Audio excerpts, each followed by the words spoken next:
I mean, there's just there's a bunch of things like that that I have rolling around in my head, and last but not least, most garages we don't care about, but a brick garage under every circumstance, I want to see a brick garage or a brick outbuilding, and anything that is substantial, that has certain design elements, I would like to see that as a member of the HPC instead of a modified.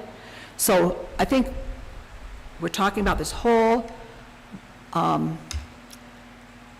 block of really things we could care less about if we had boilerplate language to put in, and then there's some other stuff that are halfway between, and that is brick outbuildings of substantial size, never metal roof, just a few things like that.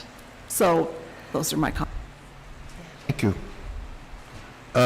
As far as the metal roofing goes, you know, we've approved, and I don't know if we have, but there's also copper shingling. There's several other cases of metal roofing, like on maybe a commercial building versus a residential building. I think the general checklist would alert our HPO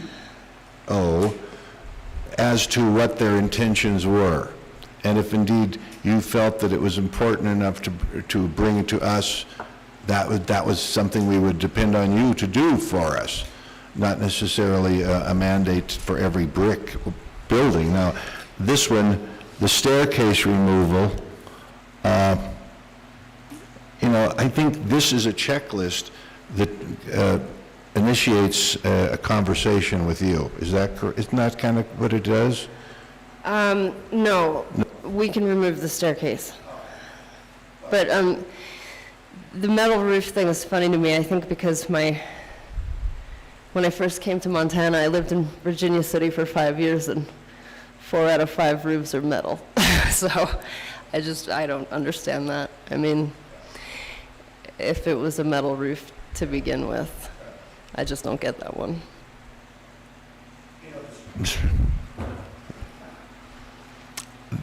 The scope of work would be important for them to describe. I mean, the deal is some people aren't very well describers, for instance.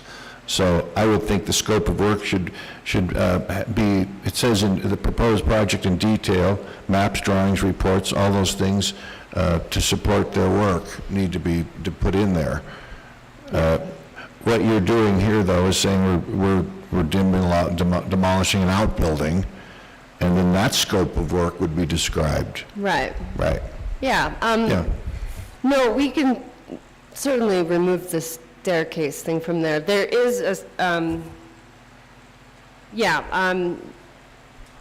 generally, I guess I was thinking that when something like that is demoed, it's going to be rebuilt. You know, but we can still remove it, certainly. And I guess I was thinking, I mean, I know all the language that you're referring to with the roof, and, you know, I guess, you know, the whole area where you put in the conversation that I had between the contractor, the homeowner, or whatever, that was where I guess I would put in, I was intending that I would put in, you know, I explained to them that it cannot stretch over the parapet, things like that. But, because I know there are those hard, fast rules like that. But if there's more hard, fast rules like that than just like those couple of rules, I would like to know them. So I will put them in. Anybody else on the commission want to chime in on this? Well, yes, Mitzi? Oh, Tracy. Yes, just Tracy. a suggestion for that, being new to all of this and just kind of listening, instead of having it a document that's like a checklist, can you just have a supplement that attaches to every one of these that just has all of that language, you know, just basic guidelines? This is historic preservation guidelines, and just have that on every single COA so that it's, and then I guess if they're signing or if they're acknowledging that this is what they're working on, they've read that, they understand that, and it's Is that where you're going, kind of? Originally, yes, but I mean, I was thinking that it would be great to, provide preservation briefs and provide, I mean, you don't know that people actually look at those or that they actually get anything from that, but just making sure that people are provided with the right documentation. That was kind of what I had in mind. So, yeah, I mean, I think so, but I thought, the purpose of this whole thing was just kind of like to let you guys know what within the last month has happened, but that was insignificant enough, I guess, was the thought that didn't need to be brought before you. Please, Mitzi. That was definitely half of the purpose. The other purpose was that the proponent knew exactly what could be done. So if he did some brickwork and he didn't use mortar, and the proper mortar, and he didn't do it in a workmanship-like manner, and he had mortar on the face, that document is essentially made available at the URA so that he knows that he cannot expect to be reimbursed for shoddy workmanship or for something that doesn't attach to the MOA. So the MOA is for us, absolutely, but it's also for the URA as an attachment in the file, so they know exactly what they have to do. There's no question that they cannot pull the TPO over the edge because it says that and specifically. So I just wanted to make that clear. And I can add those things to it, and I can add those, those things to the language of it, yeah. But in essence, the demolition one is the one that, we've had all these demos before us, and they're difficult to deal with at times.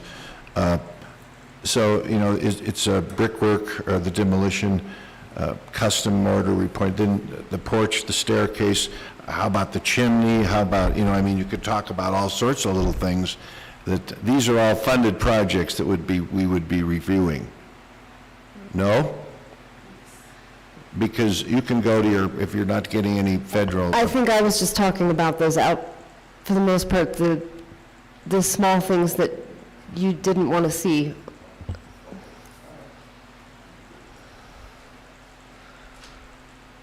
It was my understanding that you didn't want to see them. I thought that the pressure that I felt that we were having, and rightfully so, is to be able to do it in a timely manner for URA projects, which would be design review. If there was going to be a demolition, to me, that's an entirely different thing. It has to go for a demolition permit, and once it goes to a demolition permit, I personally want to see every demolition, and that's not taking a chimney down and putting it back up, but anything that would qualify as something that would go to building codes for a demolition permit, that would not, in my opinion, be appropriate for a modified COA. Even the garages and the outbuildings? We've already established that that's what we've done this for years. The HPO has we've given her, or he, the ability to make decisions on secondary structures, on demo requests. And if, for instance, tonight she brought one because of the brick, but generally you don't do that because they're not as significant.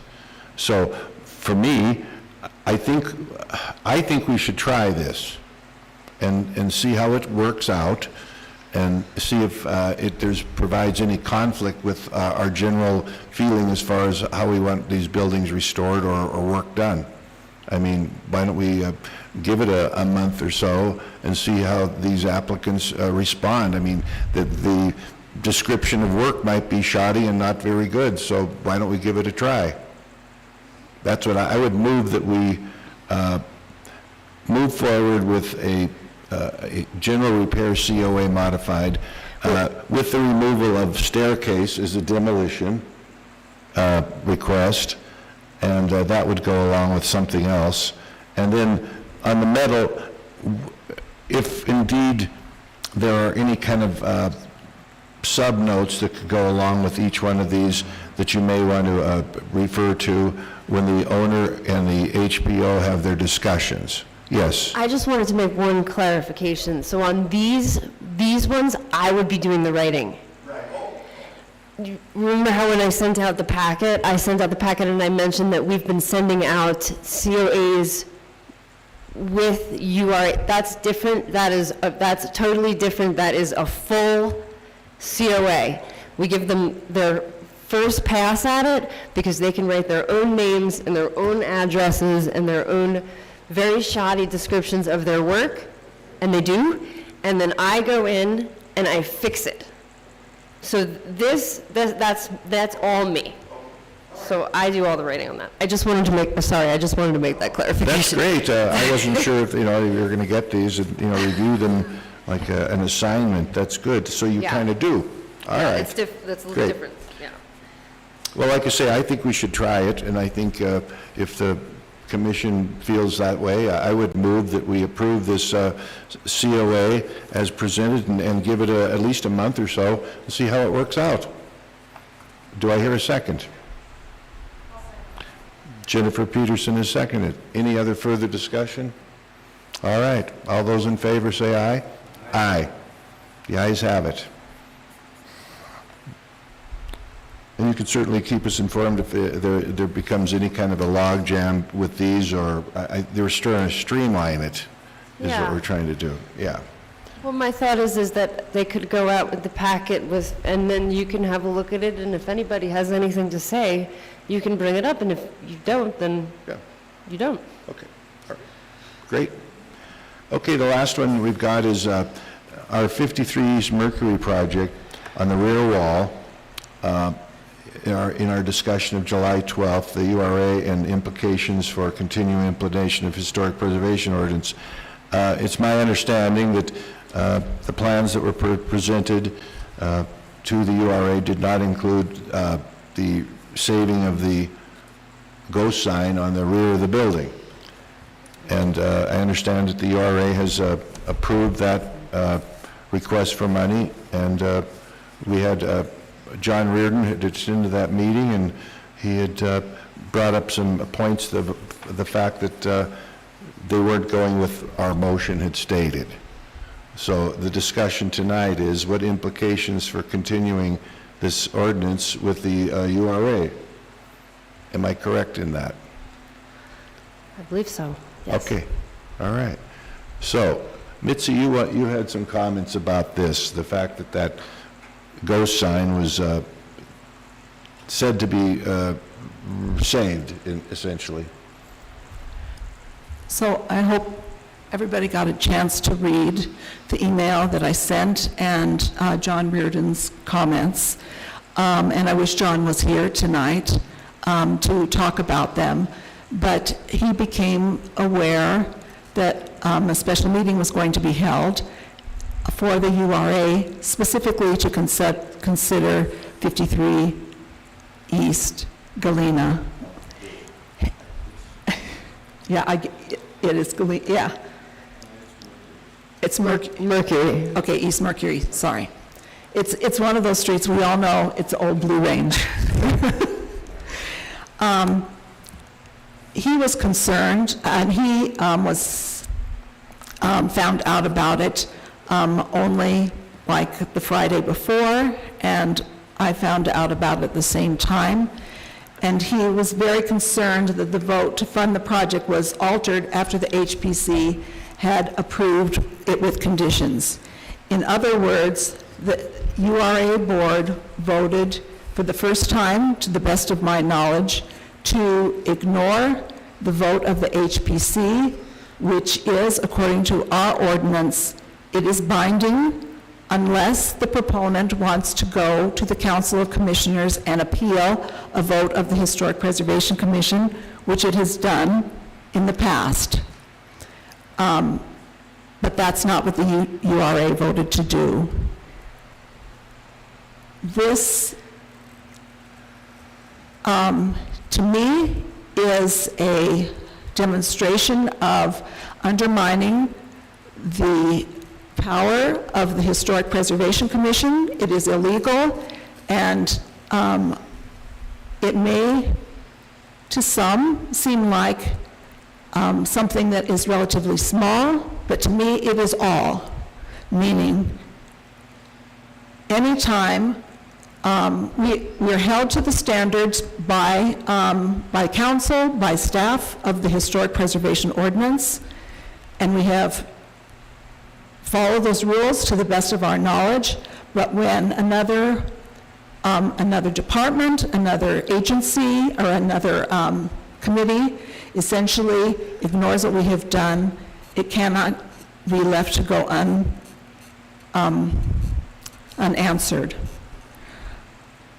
But more importantly than 53 East Mercury, I think I have it right now, I perceive a pattern of Butte-Silver Bow developing projects that so seriously impact and Butte-Silver Bow and some and others developing projects that seriously impact historic properties without regard for the Historic Preservation Ordinance, and without regard for the contributions of our committee that are called out specifically in the ordinance, in our bylaws, and in the Comprehensive Historic Preservation Plan. And so what I perceive as a pattern, a developing pattern, presents a risk to the historic preservation of our historic buildings and a threat to the integrity of the Historic Preservation Commission. The URA vote is illegal by the Historic Preservation Ordinance, and I'm going to say specifically which section of the Historic Preservation Ordinance, which is Design Review, Section 11. It says specifically, I'm just going to read it.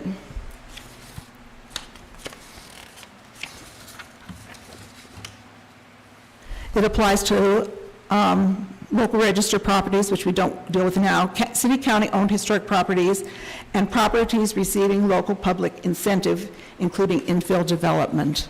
There are no other opportunities for sidestepping what the Historic Preservation Commission, what its powers are. The removal, and so again, more broadly, I have to bring up the Butte Rescue Mission thrift store buildings.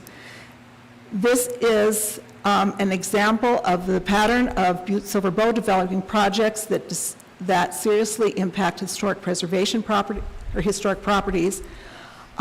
This particular project was a culmination of a planning process that was begun months before, at least as early as November, without any communication to the HPC or the HPO.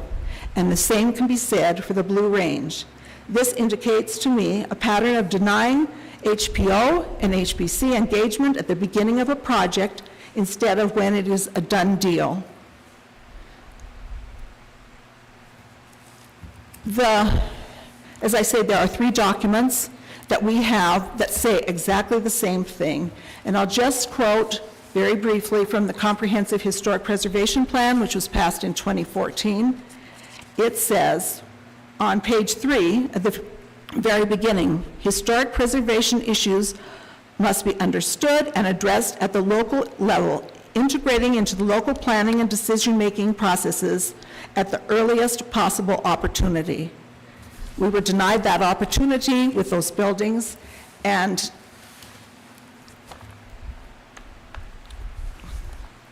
I want the Historic Preservation Commission to make itself clear. Nobody is going to stand up for us but us. So we need to be proactive to ensure that historic preservation issues are addressed and that they are integrated into the local planning and decision making. So I know I have a lot of words, but let me just go to the end, and that is, what do I want? What I want is a communication from the Historic Preservation Commission to the Council of Commissioners that highlights the role and the value of the HPC contributions early on in a process, that requests that staff be directed to meaningfully implement the Historic Preservation Ordinance and the Comprehensive Historic Preservation Plan, and that it refer the approval of URA funds for the Blue Range be sent back to the URA for reconsideration. I'll say one more thing. We did not insert ourselves in the Butte Rescue Mission thrift store building demolition I'm talking for myself because I didn't think there was a place for us to speak. The ordinance is clear. In anything that concerns historic preservation, we have the opportunity and we have the responsibility to, at a minimum, contact the council of commissioners with our concerns. And we have never taken that to heart, and from this day forward, I'd like to see the HPC do what it is directed by ordinance, by comprehensive historic preservation plan, and by our bylaws. Thank you, Mitzi. Anyone else would like to address this? This building has already been reviewed by us, and the one thing that obviously is not there is this preservation of the, it's an old sign that says it's a repair shop, and it's above those 3 windows in the back. And it's my understanding they're going to put metal siding on that facade. I never really got a clear indication from their architect or whatever, the reasoning why they couldn't leave that exposed.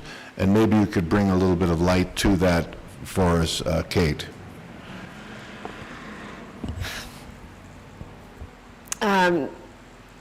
The way that they just explained it to me was that it was so warped that it was, the brick itself, the brickwork was irreparable, and I will say that I did see the crack on the inside of the building, on the inside of the window. They made sure that they pointed that out to me, that it went all the way on the inside. You know, I am not an expert at those things, but, you know, I would have liked to have seen it fixed. So the brick is Bolted. cracking, Cracked and they were going to save that, in order to save that brick portion above the windowsill, the brick Right. has to be repaired. Does it have to be repaired if they put the metal on it? I mean, They're going to demo it, I believe, and rebuild it. That's the problem. oh, that's what they're going, well, Yeah, it they're was never getting- explained to us that it was a structural situation. They're getting rid of the sign altogether, which is the problem. It's not that they, you know, otherwise, they're not bolting it, they're actually, I believe, demoing and rebuilding it. It can't be saved, that portion. Rebuilding That portion of the wall. The portion of the wall. That corner, yes. I see.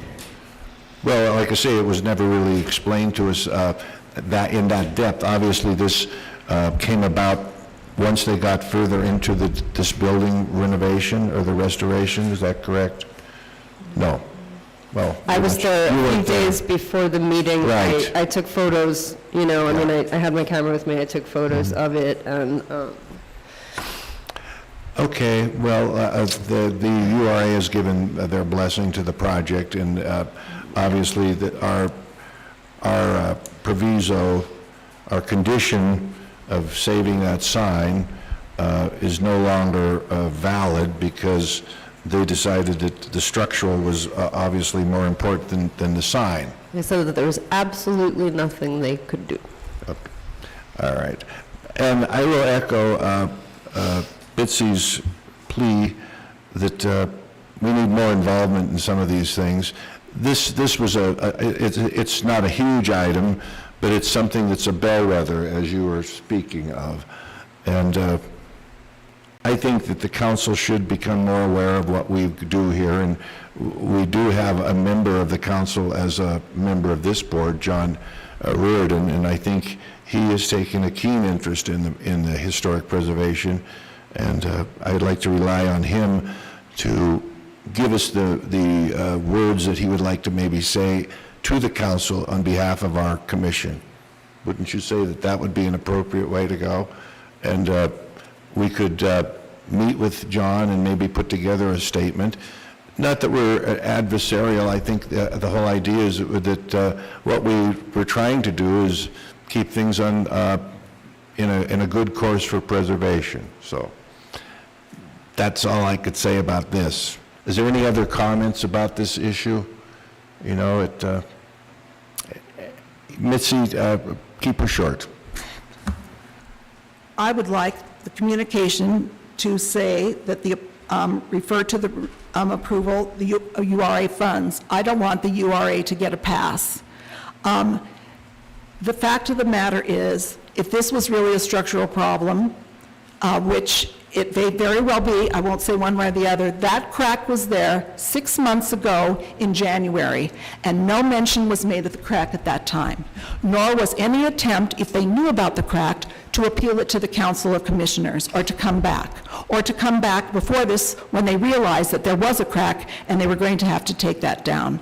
None of that was done. The URA should not get a pass.